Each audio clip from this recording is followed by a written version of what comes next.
CM sir, with a lot of fast growth, the growth needs to be sustainable and inclusive.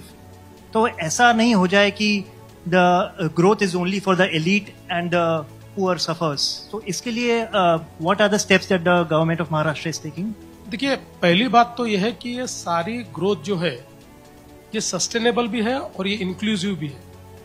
मैं आपको एक उदाहरण बताता हूं कि वाडभण में हम लोग even in the first phase हम लोग करीब 1 लाख लोगों को एम्प्लॉयमेंट देंगे और धीरे धीरे करके 10 लाख लोगों को एम्प्लॉयमेंट अकेला वाडभण देगा। हमने अभी वहां क्या शुरू किया है, हमने वहां की जो लोकल कम्युनिटीज है इनको हमने कौशल्य प्रशिक्षित करना, स्किल डेवलप करना, ये ऑलरेडी शुरू कर दिया है। और मैंने स्वयं JNPA को और हमारी वाडभण की जो अथॉरिटी, हमने जो एक ज्वाइंट कंपनी तैयार की है, उनको ये कहा है कि जब तक लोकल कम्युनिटीज को हम लोग इन्वॉल्व नहीं करते तब तक कोई चीज ये सफल नहीं होती। तो इंक्लूसिविटी ये हमारा मूल मुद्दा है, चाहे वो वाडभण हो चाहे गढ़चिरौली हो। मतलब हम तो अभी MMR की बात कर रहे हैं, लेकिन गढ़चिरौली में भी हम लोग क्यों सफलता के साथ काम कर पा रहे हैं, तो वहां पर अभी तक करीब 20,000 लोगों को हमने एम्प्लॉयमेंट दी। इनमें से 90% लोकल है और उनमें भी 90% ये SC ST या पिछड़े। तो एक प्रकार से इंक्लूसिविटी जो है उसके ऊपर हम लोगों का बहुत भार उसके ऊपर हमने दिया है। और उसके साथ साथ हम लोगों को विकास करना है, विनाश नहीं करना है। हम सस्टेनेबिलिटी के साथ करना चाहते हैं। आज मुझे बताते हुए खुशी हो रही है कि महाराष्ट्र ने जो एनर्जी ट्रांजिशन का प्लान तैयार किया, उसके चलते 2030 में महाराष्ट्र पहला राज्य होगा जहां हमारी जितनी पावर रिक्वायरमेंट है उसकी करीब 52 to 60% पावर ये रिन्यूएबल से आए। सोलर, विंड, अलग अलग प्रकार से पंप स्टोरेज।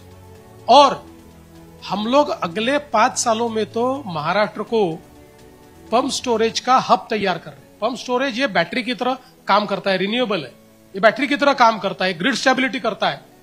आज when I sit with you today, जो हम लोगों ने पंप स्टोरेज में MOUs किए हैं और जो एडवांस स्टेज पर है वो 65,000 मेगावाट के।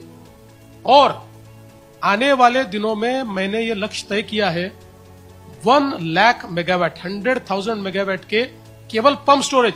हम लोग देश को पंप स्टोरेज देंगे, देश को हम बिजली दे पाएंगे। ये सारी रिन्यूएबल बिजली है। तो एक प्रकार से रिन्यूएबल का हब ये महाराष्ट्र को हम लोग तैयार कर रहे हैं। दूसरी ओर बहुत बड़े पैमाने पर महाराष्ट्र में हमने प्लांटेशन के ड्राइव किए।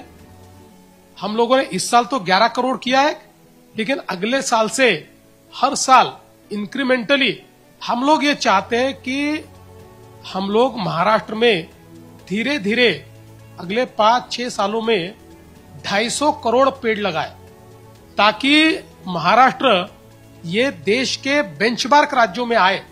और मुझे बताते हुए खुशी होती है, 14 से 19 जब हमारा शासन था उस समय भी हमने इसको एक ड्राइव के रूप में लिया था। और 2020 में फॉरेस्ट ऑफ इंडिया ये रिपोर्ट सेंट्रल गवर्नमेंट ने जब जारी की तो महाराष्ट्र केवल एक ऐसा राज्य था जहां फॉरेस्ट कवरेज भी बढ़ा था, मैंग्रोव कवरेज भी बढ़ा था और ट्री कवरेज भी बढ़ा था। तो उसी को हम आगे ले जाना चाहते हैं। We want to grow with sustainability. हम लोग ये समझते हैं कि अगर हम लोग केवल विकास करेंगे और पर्यावरण का विचार नहीं करेंगे तो कहीं ना कहीं चूकेंगे। आज इतने बड़े पैमाने पर ये जो डेटा सेंटर्स तैयार हो रहे हैं, ये डेटा सेंटर का तो रॉ मटेरियल ही बिजली है, लेकिन धीरे धीरे इनको भी ग्रीन डेटा सेंटर में हम लोग परिवर्तित करेंगे। और इसके लिए आने वाले दिनों में चाहे वो स्मॉल मॉड्यूलर रिएक्टर के माध्यम से हम लोग एक प्रकार से उनको हमारी जो आणविक बिजली है वो देने की कोशिश करेंगे, ताकि हम पूरे तरीके से सस्टेनेबल महाराष्ट्र तैयार करें।